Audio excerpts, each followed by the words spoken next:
يوم الدين أشهد أن لا إله إلا الله وحده لا شريك له وأشهد أن محمدا عبده ورسوله أما بعد أعوذ بالله من الشيطان الرجيم بسم الله الرحمن الرحيم اقرأ باسم ربك الذي خلق الإنسان من علق اقرأ وربك الأكرم الذي علم بالقلم وقال النبي صلى الله عليه وسلم طلب العلم فريضة على كل مسلم رواه مسلم.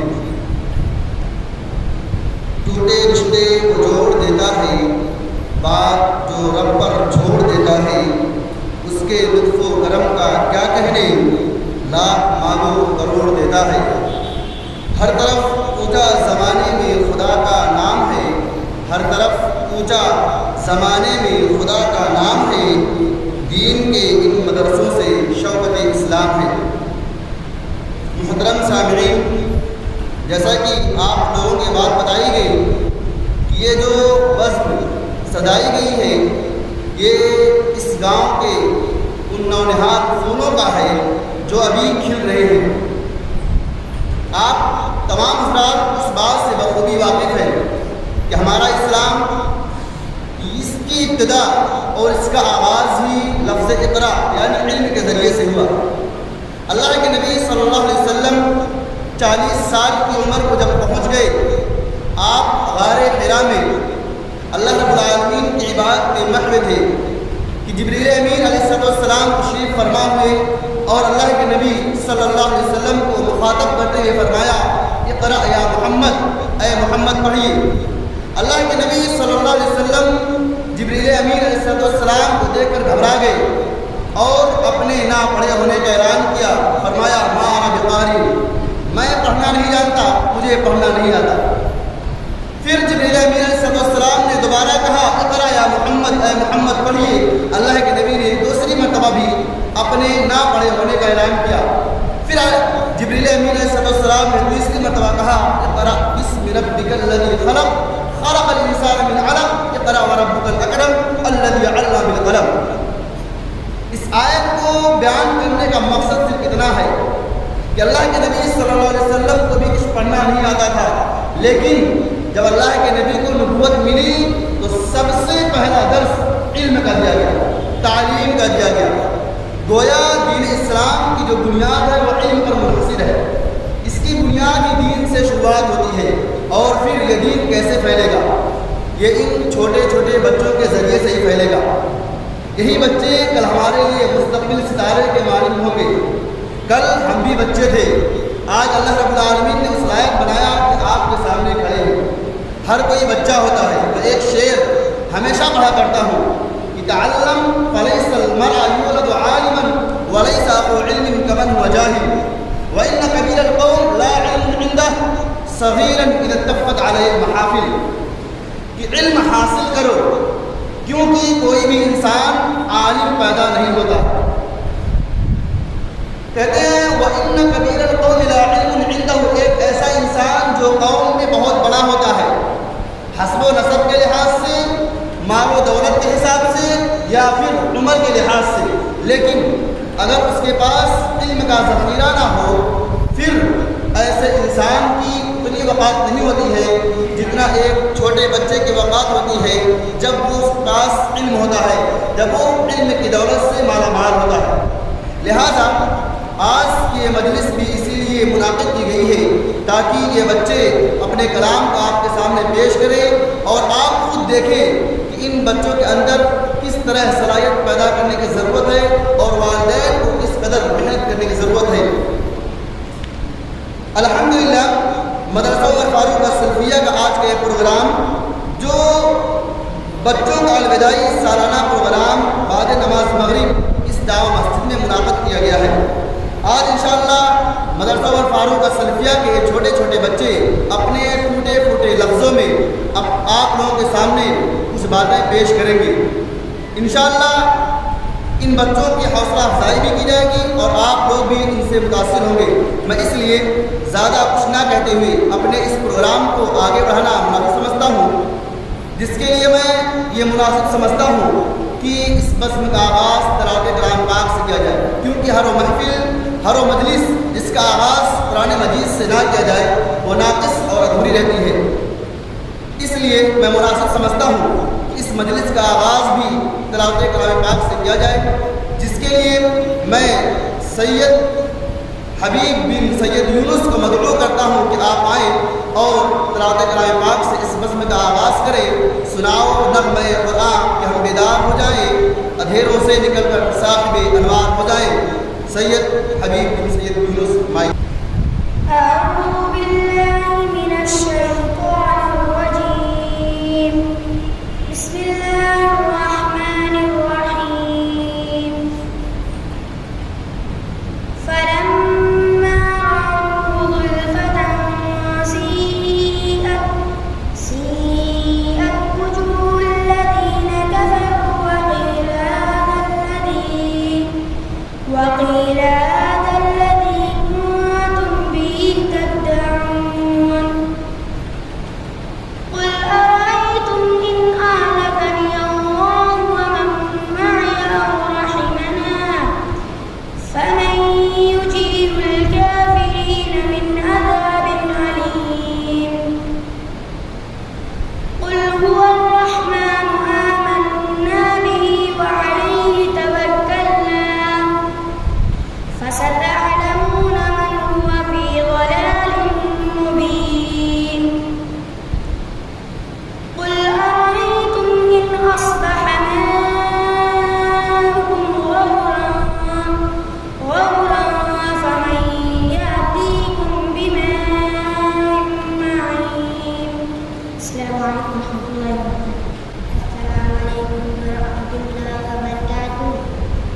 أعوذ بالله من الشيطان الرجيم بسم الله الرحمن الرحيم الحمد لله رب العالمين الرحمن الرحيم مالك يوم الدين إياك نعبد وإياك نستعين اهدنا الصراط المستقيم صراط الذين أنعمت عليهم غير المغضوب عليهم ولا الضالين آمين. السلام عليكم ورحمة الله وبركاته. أعوذ بالله من الشيطان الرجيم بسم الله الرحمن الرحيم الحمد لله رب العالمين الرحمن الرحيم مالك يوم الدين إياك نعبد وإياك نستعين اهدنا الصراط المستقيم صراط الذين أنعمت عليهم غير المغضوب عليهم ولا الضالين آمين. بسم الله الرحمن الرحيم أعوذ برب الناس مالك الناس إله الناس من شر الوسواس الخناس الذي يوسوس في صدور الناس من الجنة والناس. بسم الله الرحمن الرحيم قل هو الله أحد الله الصمد لم يلد ولم يولد ولم يكن له كفوا أحد.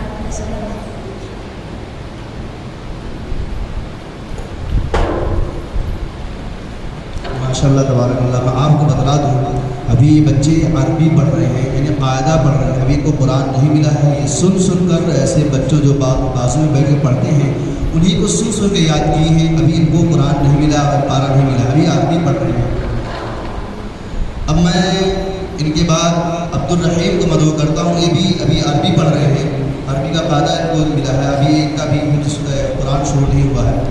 آپ آئیں اور کچھ صورتیں پیش کریں.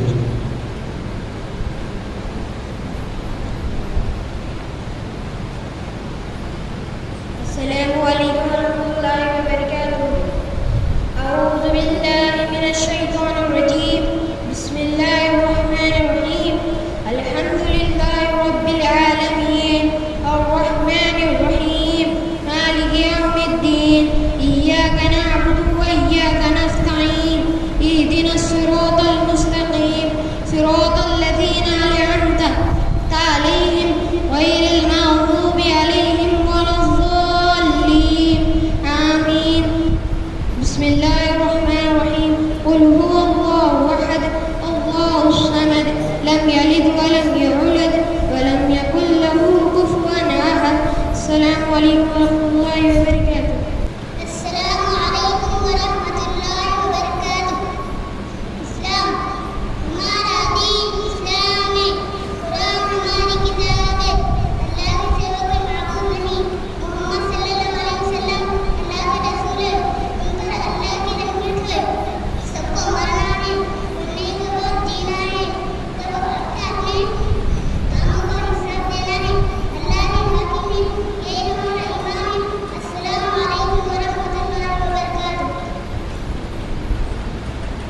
السلام ورحمۃ اللہ وبرکاتہ. انہیں ابھی اما پارا دیا گیا ہے، اردو پڑھنا بھی نہیں آتا، ابھی اردو کے کسی بھی لفظ سے واقف نہیں ہے، لیکن ان کے اوپر محنت کی گئی، تھوڑا بہت بتایا گیا اور یہ سن سن کر اس تقریر کو یاد کی ہے.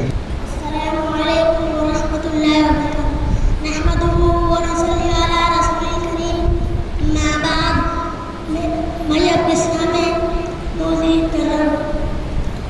ہمارے رسول صلی اللہ علیہ وسلم نے فرمایا کہ ماں باپ کو خوش رکھو، ان کی خدمت کرو، ان کی بات مانو، جو کام کرنا ہے خوشی سے کرو، ان سے لڑائی جھگڑا نہ کرو، ان سے ادب اور نرمی سے بات کرو، ان سے غصہ مت کرو، کسی بات پر ضد نہ کرو، افواہوں پر زور زور کے نہ بولو، یہاں کا خیر نصیحت ہے، فرما باپ کی اطاعت ہے، نہ کرو وہ تم کبھی نہ خوش، اس کے قدموں کے نیچے جنت ہے.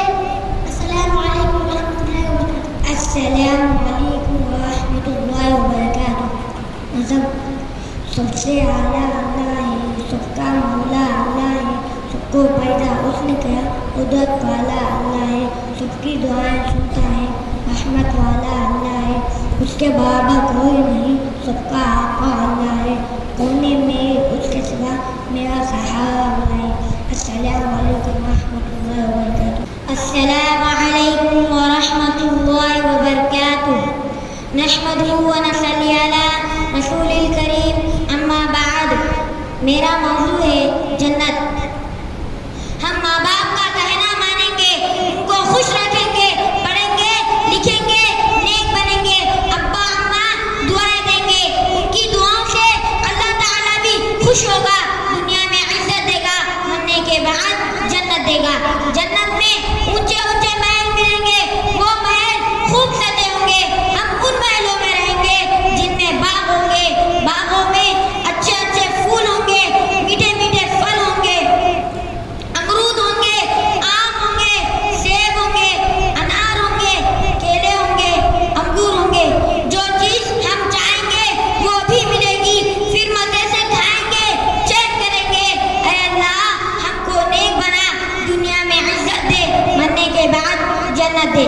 آخر میں اللہ تعالیٰ سے دعا ہے کہ اے اللہ ہم کو مرنے کے بعد جنت نصیب ادا کر. آمین. السلام علیکم ورحمۃ اللہ وبرکاتہ. السلام علیکم ورحمۃ اللہ وبرکاتہ. نحمده ونصلي على رسول الکریم.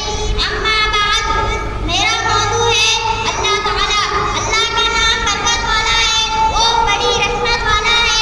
اپنے سب کام اللہ کا نام لے کر شروع کرتا ہوں. اللہ ایک ہے، ہر عیب سے پاک ہے. اسی نے آسمان بنایا، زمین بنائی، اونچے اونچے پہاڑ بنائے، سورج بنایا،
صلی اللہ علیہ وسلم اللہ کے رسول ہے. جو ان کا کہنا مانے گا، اچھے اچھے کام کرے گا، برے کاموں سے بچے گا، اللہ اس سے خوش ہوگا اور مرنے کے بعد اس کو بڑے بڑے انعام دے گا. قرآن شریف میں لکھا ہے کہ 5 وقت کی نماز پڑھنا فرض ہے. مرنے کے بعد سب ایک دن زندہ کیے جائیں گے اور اپنے اپنے کاموں کا اللہ کو حساب دیں گے. یہی اسلام کی باتیں ہیں. اسلام ہمارا مذہب ہے، سب سے اچھا اور سب سے سچا دین ہے. آخر میں اللہ سے دعا ہے کہ ہم لوگوں کو زیادہ سے زیادہ قرآن پڑھنے کی توفیق دے. آمین. السلام علیکم ورحمۃ اللہ وبرکاتہ. السلام علیکم ورحمۃ اللہ وبرکاتہ. الحمد للہ رب العالمین الرحمن الرحیم مالک یوم الدین. اشہد ان لا الہ الا اللہ وحدہ لا شریک لہ واشہد ان محمدا عبدہ ورسولہ. اما بعد، آپ تمام حضرات کے سامنے جس موضوع کی تحت کچھ چند باتیں عرض کروں گا وہ ہے اسلام اور نماز. برادران اسلام، مسلمان وہ ہے جو اسلام کو مانے. اسلام کو ماننے کا مطلب یہ ہے کہ سب سے پہلے آدمی دل کے یقین کے ساتھ زبان سے اقرار کرے، اشہد ان لا الہ الا اللہ واشہد ان محمدا عبدہ ورسولہ. میں گواہی دیتا ہوں کہ اللہ کے سوا کوئی دوسرا ایسا نہیں جس کی عبادت کی جائے، اور میں گواہی دیتا ہوں کہ محمد رسول اللہ صلی اللہ علیہ وسلم اللہ کے بندے اور اس کے رسول ہیں. اللہ کی عبادت کا جو طریقہ انہوں نے بتایا ہے ہم اسی کو مانیں گے اور اسی پر چلیں گے. ان دونوں باتوں کا اقرار کرنے کے بعد اسلام کی بنیاد اس بات پر رکھی گئی ہے کہ آدمی 5 وقت کی نماز پابندی کے ساتھ پڑھے. جو شخص دل سے ان دونوں باتوں کا سچا اقرار کرے گا وہی پابندی کے ساتھ 5 وقت کی نماز بھی پڑھے گا. اسی واسطے اللہ کے رسول صلی اللہ علیہ وسلم نے فرمایا ہے کہ اللہ کے فرما بردار اور نافرمان بندوں میں فرق کرنے والی چیز یہی نماز ہے. آپ صلی اللہ علیہ وسلم نے فرمایا ہے کہ جان بوجھ کر نماز چھوڑ دینا مسلمان کا کام نہیں ہے. یہ ابن ماجہ کی روایت ہے. آپ نے فرمایا لیس بین العبد والشرک الا ترک الصلاۃ فاذا ترکها فقد اشرک. بندے اور شرک کے درمیان یہی نماز ہے. جس نے 5 وقت کی نماز چھوڑی اس نے شرک کیا. اور یہ بھی فرمایا کہ جان بوجھ کر نماز چھوڑ دینا مسلمان کا کام نہیں. جان بوجھ کر نماز چھوڑ دینا مسلمان کا کام نہیں. ہمارے حضرت نے یہ بھی فرمایا کہ جب بچے کی عمر 7 برس کی ہو جائے تو اس کو نماز پڑھنے کا حکم دیا جائے، اور جب بچے کی عمر 10 برس کی ہو جائے اور کہنے سننے سے نماز پڑھنے کا بھی خیال نہ رکھے، جان بوجھ کر نماز چھوڑ دے تو اس کو مار کی سزا دے کر نماز کا پابند بنانا چاہیے. دیکھو میرے بھائیوں، ہمارے حضرت محمد رسول اللہ صلی اللہ علیہ وسلم نے نماز کی کیسی تاکید فرمائی ہے. اسی لیے نماز کا بہت دھیان رکھو. ایسا نہ ہو کہ کہیں تم کھیل کود یا پڑھنے لکھنے میں لگے رہو اور نماز کا وقت چلا جائے. نماز وقت پر اور مسجد میں جا کر جماعت کے ساتھ پڑھا کرو. ایک واقعہ ہے، ایک نابیہ صحابی تھے، ان کو دکھائی نہیں دیتا تھا. اللہ کے رسول صلی اللہ علیہ وسلم کے پاس آئے اور پوچھا، اے اللہ کے رسول، میں فجر کی نماز گھر پہ پڑھ سکتا ہوں کیا؟ راستے میں آنے تکلیف ہوتی ہے، کانٹے پتھر اینٹ گرے پڑے رہتے ہیں، چھپ جاتے ہیں. اے اللہ کے رسول، میں فجر کی نماز گھر پہ پڑھ سکتا ہوں کیا؟ اللہ کے رسول صلی اللہ علیہ وسلم نے کہا، ہاں تم فجر کی نماز گھر پہ پڑھ سکتے ہو. پھر اللہ کے رسول صلی اللہ علیہ وسلم نے پوچھا، کیا تمہیں آذان سنائی دیتی ہے؟ انہوں نے کہا، اے اللہ کے رسول، مجھے آذان سنائی دیتی ہے. پھر اللہ کے رسول صلی اللہ علیہ وسلم نے کہا، جب تمہیں آذان سنائی دیتی ہے تو تمہیں مسجد میں آ کر نماز پڑھنا چاہیے.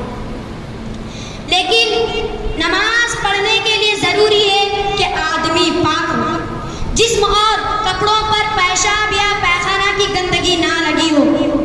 مصلی بھی پاک ہونا چاہیے. نماز سے پہلے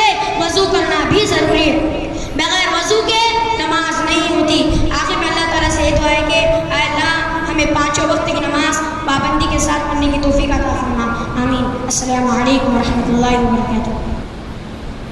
السلام علیکم ورحمۃ اللہ وبرکاتہ.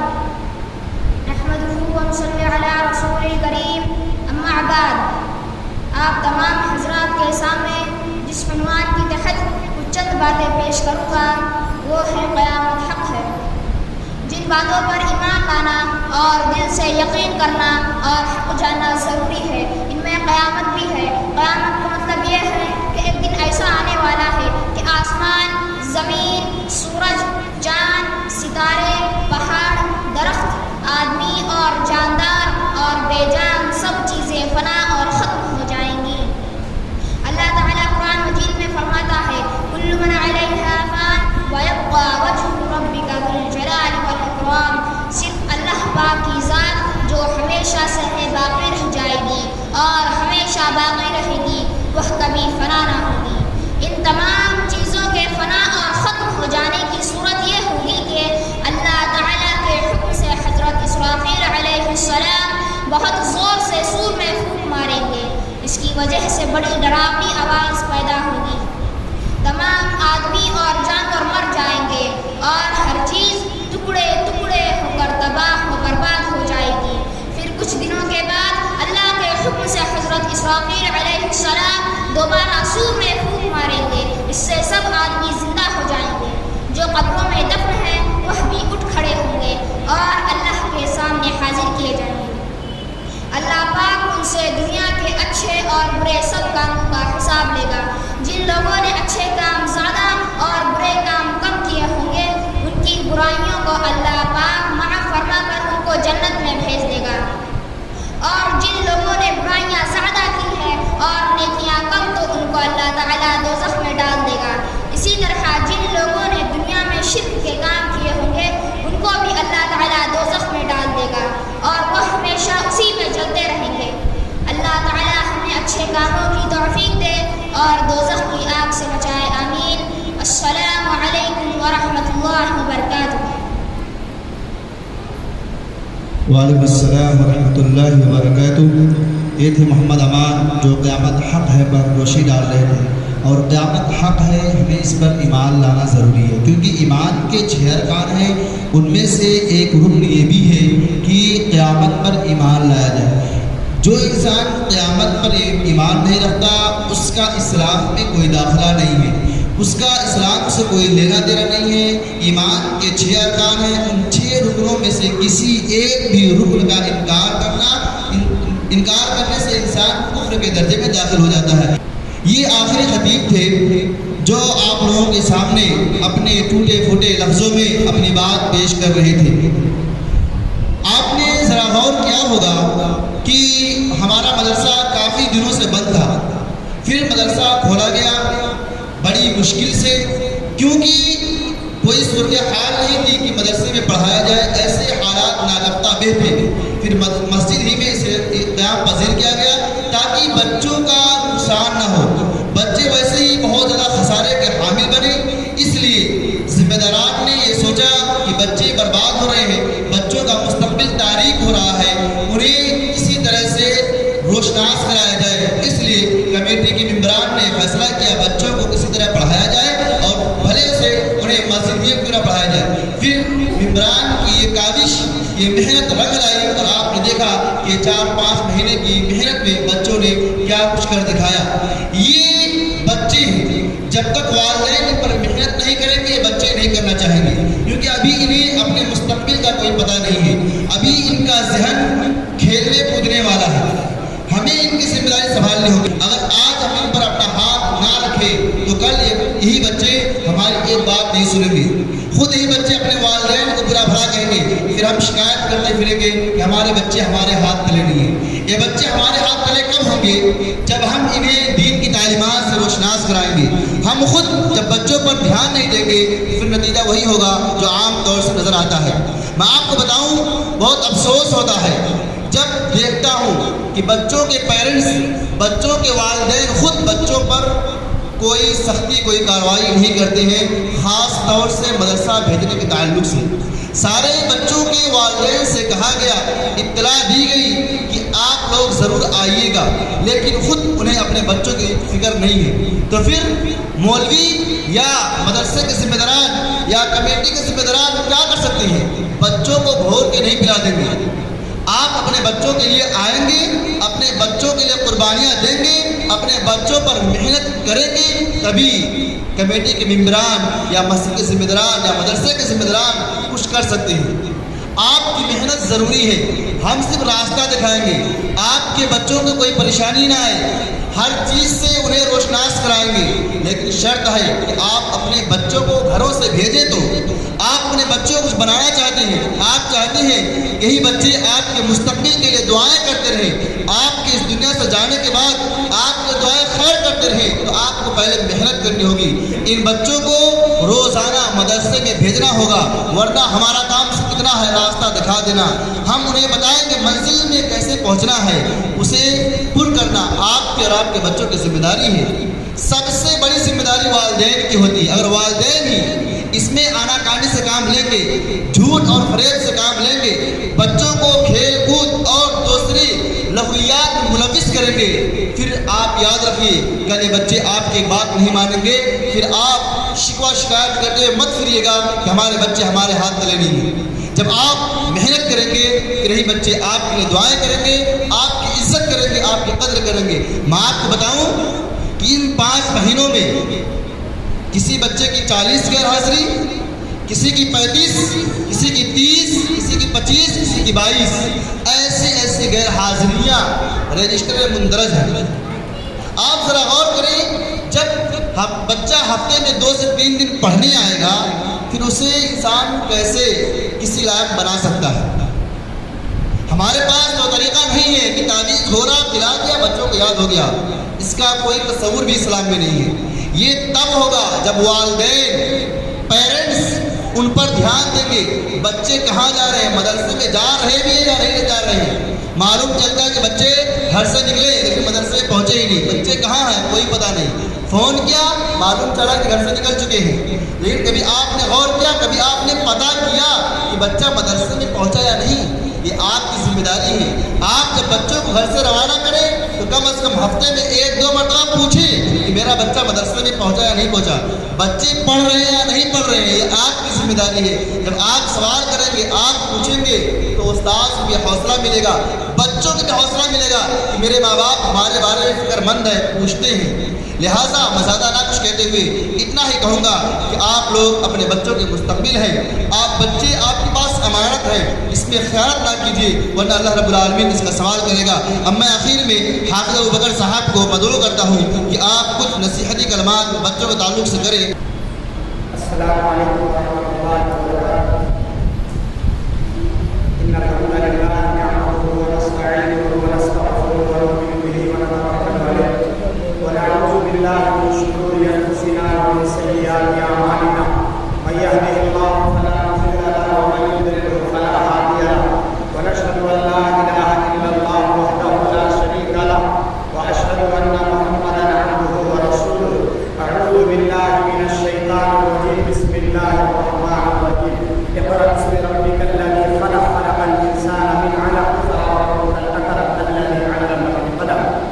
اما بعد فإن خير الحديث كتاب الله وخير الهدي هدي محمد صلى الله عليه وسلم وشر الأمور محدثاتها وكل محدثة بدعة وكل بدعة ضلالة وكل ضلالة في النار۔ حاضرین مجلس اور مختصر سا پروگرام جو رکھا گیا دینی مدارسی مدرسہ محمد فاروق سلفیہ، الحمدللہ یہ مدرسہ جہاں تک مجھے خیال ہے 2000 میں یا 2001 یا 2002 کے درمیان قائم کیا گیا تھا الحمدللہ مقدار میں، جب ہم کو بالغ نہیں تھے، شعور نہیں تھا، عقل نہیں تھی۔ الحمدللہ اب جتنے ننھے منھے بچے ہیں ہم بھی اسی عمر میں مدرسے میں داخل ہوئے۔ الحمدللہ یہاں مدرسہ محمد فاروق سلفیہ میں ہم نے 5 سال تعلیم حاصل کی۔ اس 5 سال میں خیرہ ناظرہ حاصل کرنے کے بعد عبید اللہ فیضی کے پاس 3 بار حفظ مکمل کیے۔ اسی طرح یہی چھوٹی عمر تھی، ہم بھی جب ایسے پروگرام رکھے جاتے تھے تو ایسے ہی تقاریر کرتے تھے۔ الحمدللہ بڑی خوشی کی بات ہے، آج